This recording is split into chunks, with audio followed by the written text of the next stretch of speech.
winter morning, I woke up and looked at the clock and realized I had to take my kid to school in like 10 minutes. I called up. She was luckily awake and getting ready. So I quickly jumped out of bed. I threw on a coat and hat. It was cold outside. And I'm like, oh, I don't even time to get my tea.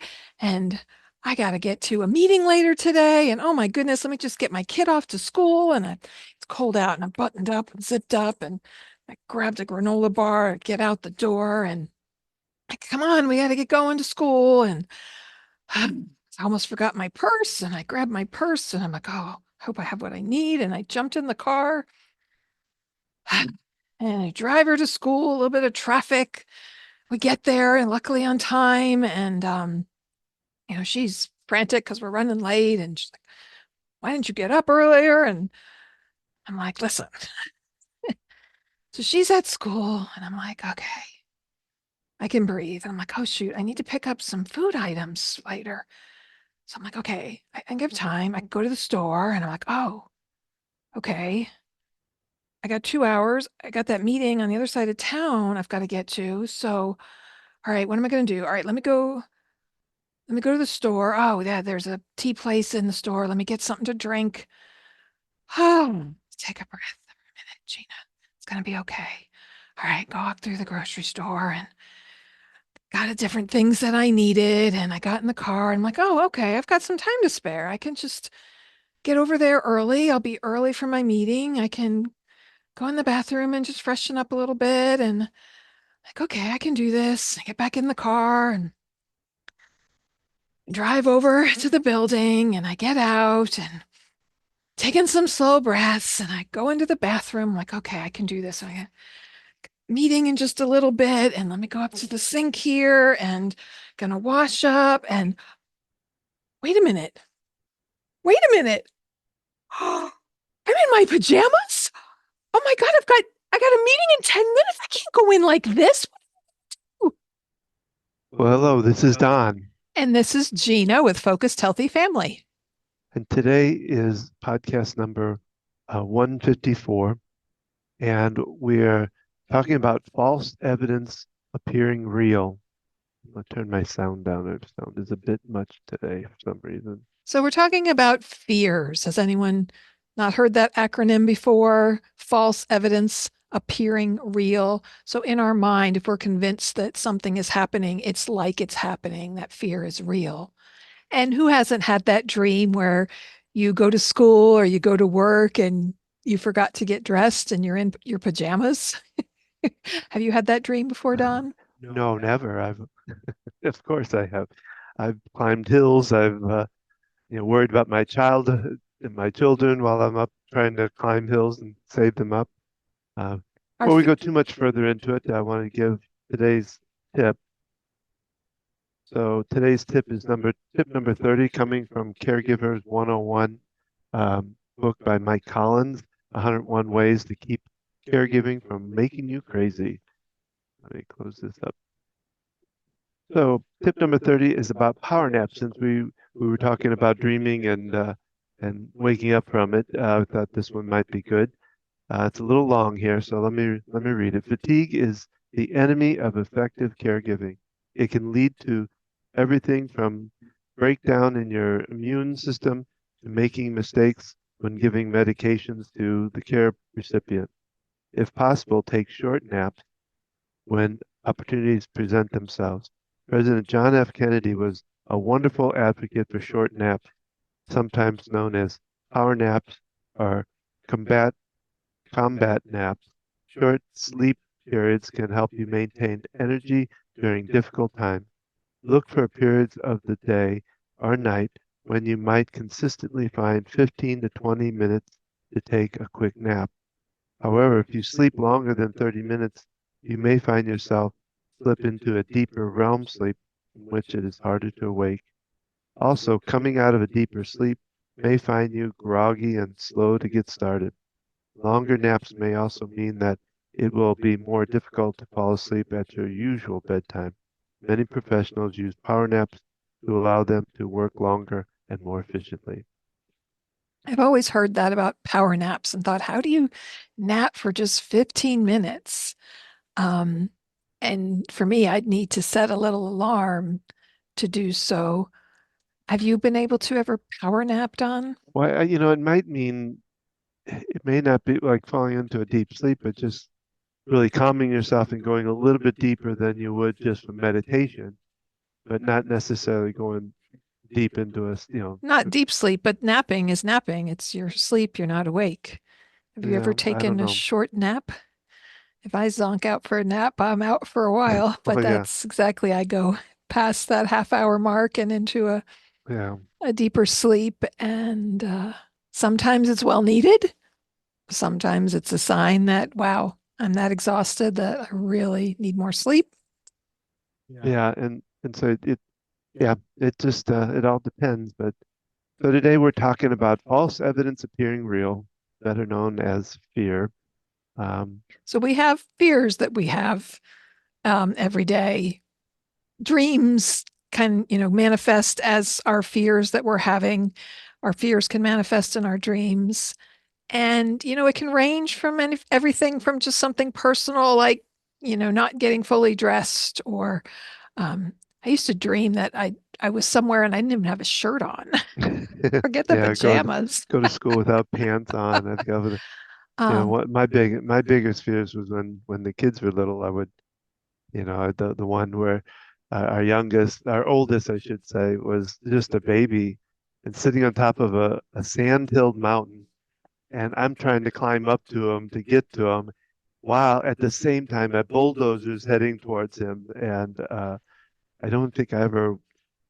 Luckily, I think I woke up before I got too far with that, but that would have been not been one of my favorite things I to remember deal you with. telling me at the time it used to really panic you, and Yeah, I don't. interesting dream, as you were mostly a stay-at-home dad in those early years with our firstborn child. But we have fears every day, even, not in our dreams, but we worry, are we going to, do well on an interview? Are we going to be the best parent we can be? Are we going to mess up making a choice for our loved ones? If we have to step in and decide where they're going to live, even where they're going to go to short-term rehab, caregivers that you're going to bring in, am I going to make the wrong decision?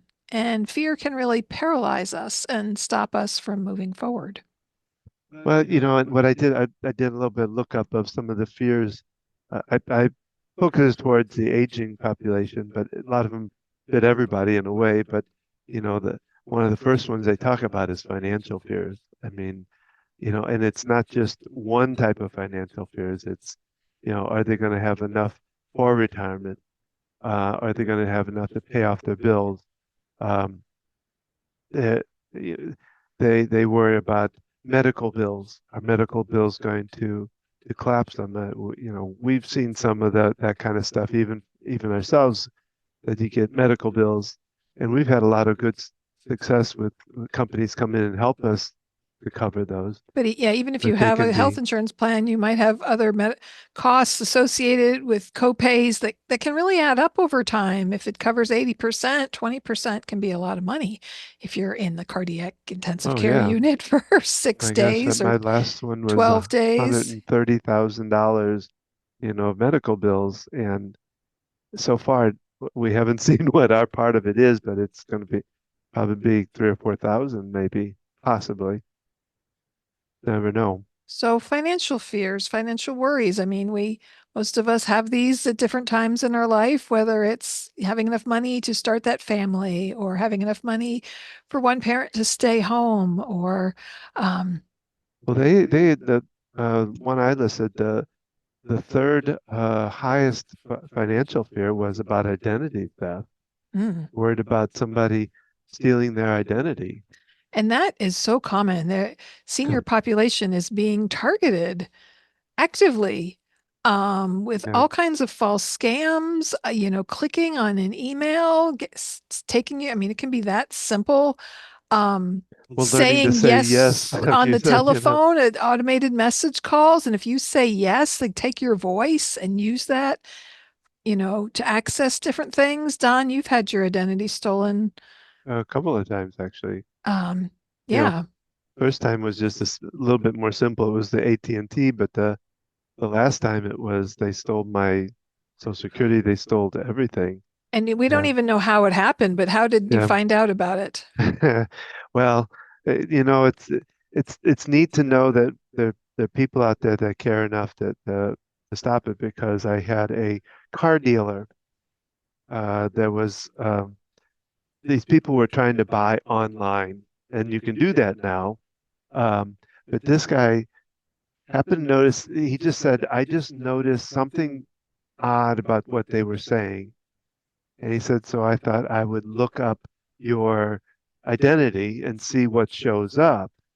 And what they were showing and what he was finding multiple different times throughout I mean, they it, find they had provided a driver's license they provided a driver's with license with their picture, picture on but it, your name. with all the rest of the stuff was mine.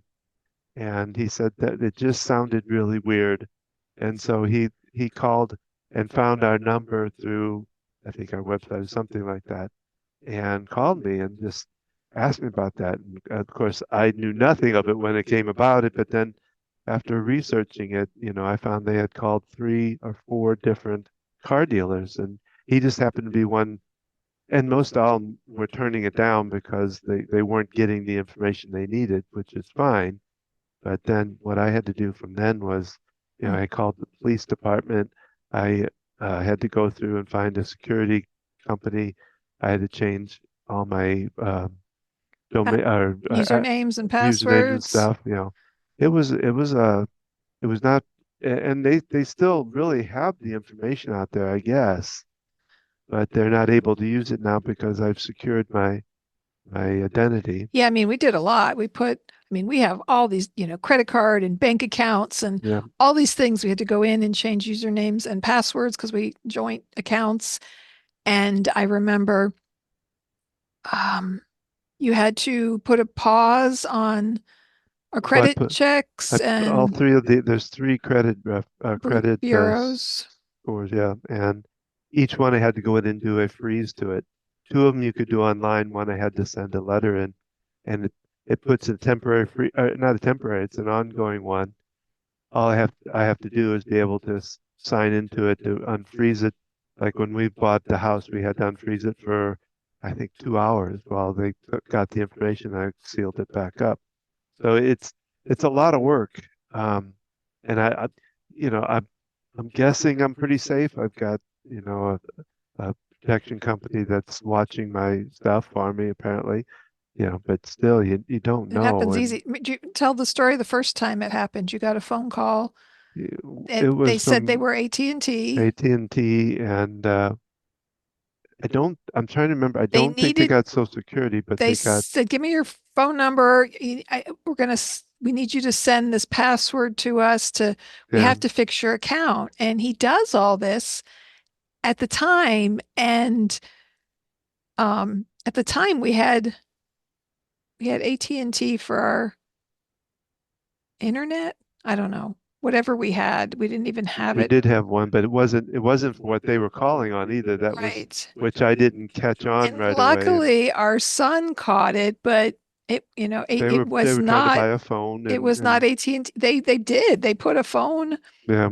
um with service plan on our bill and did all this kind of stuff. And yeah, you see these warnings out there, the phone company, they will not call you, all these different companies, they're not going to reach out to you like that. And yet it can happen quickly. I mean, that was probably 5, 6 years ago. um Well, you do have to know, like, Social Security won't call you. Um, and the other big one that we worry about is, and they'll send a letter to your address or whatever, but they won't call you, and they warn you. Um, So just kind of keeping that in mind. Check with your different operations, that credit cards, things like that, and talk to them about what their procedures are, what you need to go through, because it is, like I say, it takes a lot. It took me probably 5 or 6 months to get past the stuff I had to go through.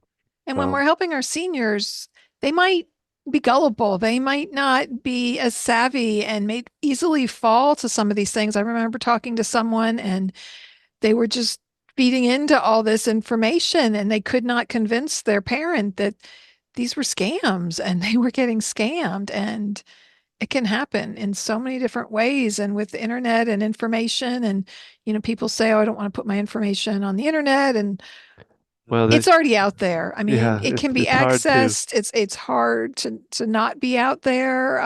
well just understand too when you're if you've ever posted even in the past and you want to stop, you want to not get on Facebook or not get on anything, your stuff is still there. It lives on. That's the tough part. We talked about that a long time ago when I was in the website business.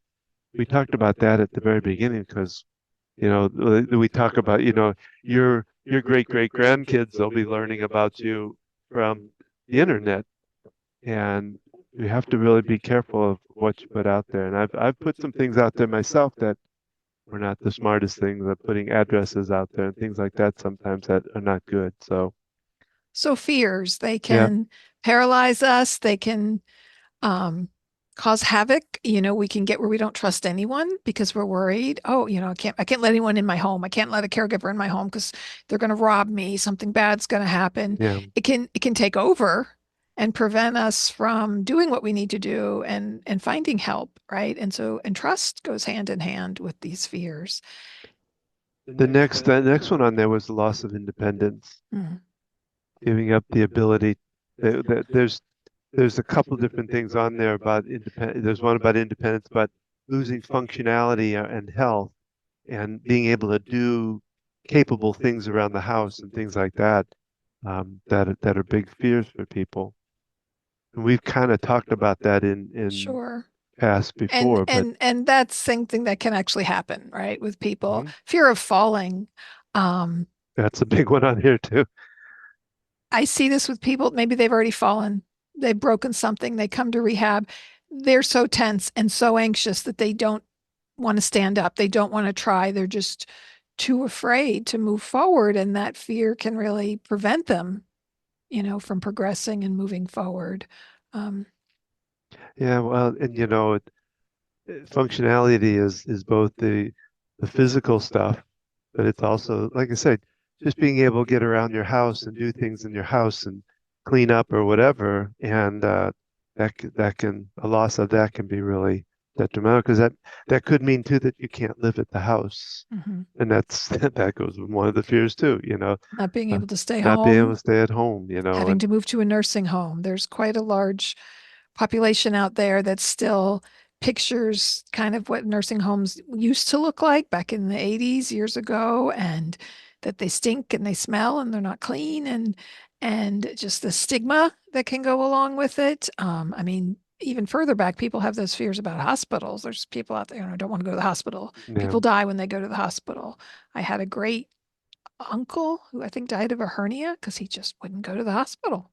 Because in his experience, people died when they went to the hospital. yeah, it's a little hard too because I've been in and out of the hospital quite a few times, and it's not fun to go to them, that's for sure. And as staff goes shorter, which a lot of times is happening, which makes it even harder to want to go to that. So I can understand that one big time. And yet, without the hospital, you would Yeah, not be here. no, and so it's that funky place of not wanting to, but knowing that that is important. Um, Other people won't go to the doctor, same thing. yeah, yeah, As someone I know who has a family history of colon cancer doesn't want to do a colonoscopy or even check for it because they don't want to know. yeah. And it's these things are like, really? There's things you can do. There's measures you can take if you find things out early, and yet fears will stop people. What else is on this list? Next one is the death of a spouse. Hmm. Worrying about because then you go, well, one as you get older too, you have the persons there that talk to, and as you get older, some of your friends pass away too, and of course then the next one is loneliness, worried with the fear of being loneliness because a lot of your friends have gone. You've lost your spouse now, which is Your your children partner. might live out of state and, busy with their own lives. And so, are there more on this list? So, these are kind of things that seniors fear, or people as I they're mean, aging these often were fear. the top ones. I mean, because I didn't add it, like I said, the functionality part. There was a lot to it as far as around the house, health functionality. All of that was part of that too. But as you get older, the fears, if you let them, they can freeze you into doing the things you need to do.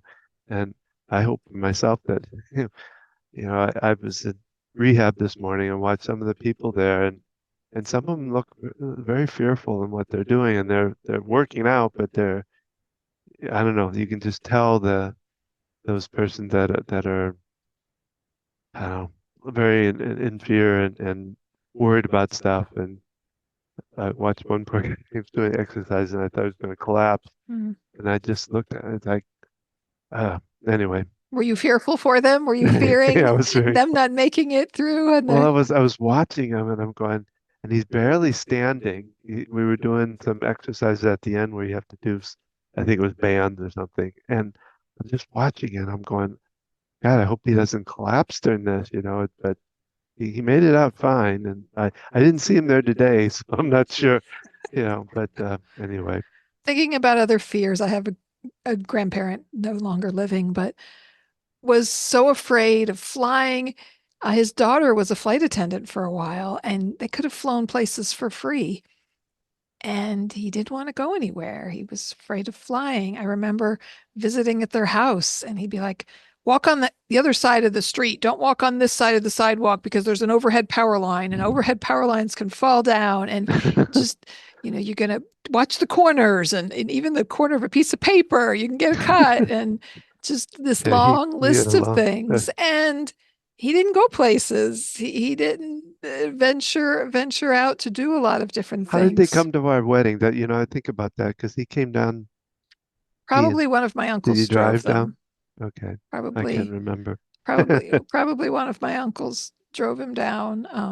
I can imagine that trip was kind of long because he was even fearful in the car and telling I can remember him telling your grandmother to slow down or yeah. He was overly cautious, yeah, driving, and I love him dearly. Um, yeah, they stayed with us when my parents went out of town one time. We were teenagers, but and I had him drive me to work, which was not even 10 minutes away. And I was late because we didn't leave in enough time because that's how slow I could have walked there quicker. Um, so, and looking at our own fears, what fears do we have that have stopped us in our life, whether when we're young or, looking at our children and things that they need to do and overcoming fears. And Well, we have to think about too, what does fear do to us? If you think about it, it's part of the um, fight or flight.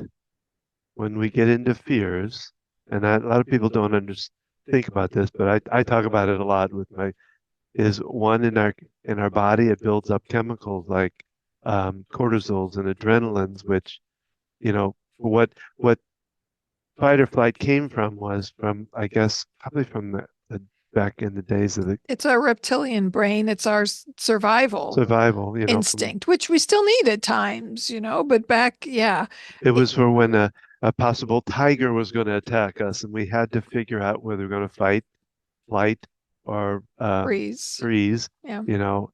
And so it would build up these chemicals in our body to get our body strengthened and resilient to what we And might have ready to to do, handle it. So our ready to heart's handle it. racing faster, our, Yeah. uh, um, In our mind, I always love to do this. Anybody that knows Star Trek knows when they get into a battle with another starship, they have to put all power to the weapon. So, of course, Scotty or Dr. Captain Kirk calls down to Scotty and tells him, "We need power now, Captain." He has to shut down the ship, but he shuts down the parts of the ship that aren't useful and puts that power to the weapon. Well, our mind does the same thing. It shuts down the upper thinking part of the brain. The big one it shuts down is the immune system, which, if you got all these things going on in your body, the immune system would be good if it was needed, but it's not necessary for the battle until after the fact. Um, but the problem is now these fears are not a something that's going to attack us. It's fears of worrying about a report at work or worry about something about our kids or about something. And there's no need for the kind of strength and that kind of stuff, but the fear still sets off that same process. Hmm. Yeah. And so we have to think about that when it comes to fears, that when we're getting into fears, we're bringing that up, and it can really be costly. I think it's costly to ourselves throughout our life. The more we're in fear, Hmm. the more those chemicals build up. And we don't see it day to day, but it can have really long-term effects. So what do we do when we're having these fears if we're getting stuck in this place of fear? Well, one thing we can do is just to do some gentle tapping and working in them out. That's one of the things I work with. Of course, we both work with it. You know, learning to breathe, learning to open up those passageways that a lot of times are being kind of shut down when we start getting into that place. Finding something mindful to do. My brother started birding kind of as a mindfulness practice. You can be taking walks for this reason. You can um Well, there's anything, you know, I always say it's one of the things about, I always use the word meditation, but I don't really like it, but it means whatever you kind of one tune into yourself with and help kind of bring down the anxiety. Going outside, taking a walk, riding a bicycle, listening to music can change somebody's perspective. And I mean, those things can actually change your heart rate. Mhm. Sitting and petting an animal um, can actually be calming the blood pressure. For me, it's going out on this porch right out here and climbing into my hammock with usually a blanket and a pillow and maybe something nice to drink. And it's probably that, it wraps around me and I feel secure and snug and just that I'm suspended there. It's kind of a refreshing, kind of recharges me. So having those things, and it's important to have some routines of ways that Mhm. we can do this on a short, a minute, as well as kind of weekly, taking a little bit more time and having these routines. Because when something happens, when the loved one goes to the hospital, when they fall and break their hip, when something happens and you've got to jump in and take over, and you do need that adrenaline a little bit to handle these things. If we don't have the practice of using these other tools to help calm us as we're going through the experience, it's going to have a larger toll on us. And yeah, it can be difficult, but we might at some point, okay, yeah, I need to remember having people you can check in with and people who are going to support you in that positive way and remind you, or bring you your favorite drink or come sit with you for a minute or do things to help you, and sometimes we have to think about the people in our life who are just going to add to the stress in those situations and realizing we need to set boundaries with that. I've even talked to people who have to do that with their aging loved one, that Walk they away. they can Yeah. be overwhelming and they can be so much they can do. And there's times when we say, we've done the best we can, we can't fix this, we can't guarantee nothing bad's going to happen to the detriment of our own well-being. Yeah, sometimes kind of looking at things we need to do to step out of it. So I invite you today to think about a silly dream you had that at the time was super stressful and got you panicked. And thinking about sometimes we catastrophize, right, to the worst case thing that can happen. And it can be a fun little exercise is kind of write out, okay, what's the worst that can happen? And just kind of play along with it. Maybe for me, like before I go speak to a group and just looking at those fears and kind of acknowledging them and reach out to Don and tune in online on the Zoom channel. You can find out the link at focusedhealthyfamily.com on February 11th at 7 p.m., which is this week. No, the 28th is So the next February one. 28th at 7 p.m. Eastern Time, you can join Don online. You can learn about tapping. You can put your camera on or you can leave it off. You can listen in, you can participate. and get a free opportunity to learn some tapping with someone who's, quite It's, skilled. And it's focushealthyfamily.com/EFT-group. be sure to tune into our other podcast, thinking about caring for the caregiver. We did a lot when we first kicked off this podcast, going on almost 3 years ago. And check out, we can share some links in the notes to some other podcasts with Rita Gardner and, simple self-care and some other tips and things that we can do to care for ourselves, to support ourselves, to minimize stress and fear. Thank you for joining us today with our podcast. We'd love to hear from you. Please take the time to share this podcast with a friend, with someone you know who might benefit from this information. Subscribe, give us a like, and check out what else we have to offer at focusedhealthyfamily.com. You can find our upcoming Ask the OTs there, the EFT tapping sessions. You can find out more about consulting with us and me being a consultant for you and helping with caring for your aging loved one, whatever that step of that process is that you're at, and maybe need a little more guidance and navigating it, or the challenges of your loved one and their particular situation. We want to calm that anxiety, calm those fears with tapping. FocusedHealthyFamily.com. You can find us on Facebook at Focused Healthy Family, on Instagram, Focused Healthy Family 1, and YouTube at Focused Healthy Family. So join us every Thursday when we air our podcasts.